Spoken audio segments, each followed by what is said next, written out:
A seat, a woman, and a silent revolution. In 1955, in Montgomery, Alabama, what seemed like an ordinary evening changed the course of history forever. A black woman named Rosa Parks refused to give up her seat on a bus to a white passenger. It may have seemed like a simple matter of a seat, but that one word, no, became a symbol of resistance for millions. So how did one quiet act spark the awakening of a nation? In the mid-20th century, the United States was governed, especially in the South, by a set of racist laws known as Jim Crow. These laws kept black and white people separated in public places. Buses, schools, restaurants, restrooms, hospitals, all were separate but equal. But in reality, there was no equality. Black Americans were treated as second-class citizens, systematically oppressed, denied voting rights, and subjected to violence. In Montgomery, segregation on buses was especially strict. The front rows were reserved for white passengers, while black passengers had to sit at the back. If a white person was standing, black passengers were expected to give up their seat. Rosa Parks was an ordinary woman, but not an average one. At 42 years old, she worked as a seamstress and was an active member of the NAACP, National Association for the Advancement of Colored People. She was soft-spoken, calm, polite, but fiercely committed to justice. In fact, other black passengers had refused to give up their seats before Rosa. But Rosa's resolve, her organizational background, and the timing of her act made her defiance the spark that lit the fire.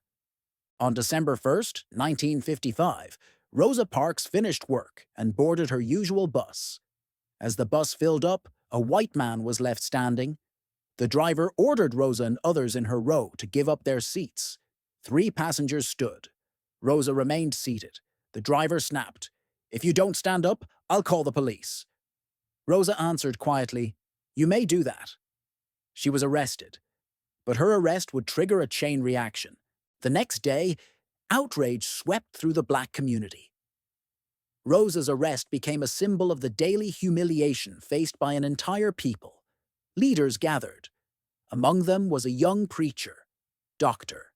Martin Luther King Jr. At the meeting, a decision was made. Black citizens would boycott the buses. The Montgomery Bus Boycott had begun. Initially expected to last a few days, the boycott endured for 381 days. Black residents walked miles to work. They organized carpool systems. White citizens retaliated. Black cars were vandalized. Homes were bombed. Rosa Parks was fired from her job. But they did not back down. Led by Martin Luther King Jr., the peaceful protest gained national attention. Newspapers across the country featured Rosa's quiet defiance and the community's courage.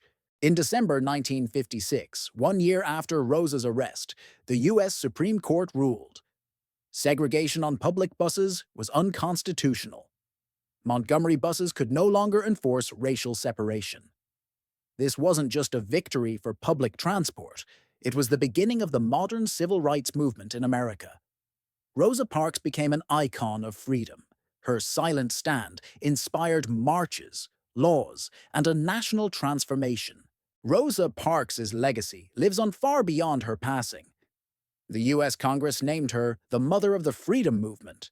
When she passed away in 2005, she became the first black woman to lie in honor in the U.S. Capitol Rotunda. Her story is a powerful reminder. Courage doesn't always roar. Sometimes it simply sits and refuses to move. Rosa didn't speak loudly, but the world heard her. A seat on a bus became the battlefield for one of the most powerful struggles for equality. So now I ask you, can silence be the loudest scream of all? Tell us in the comments and share this story to inspire someone else.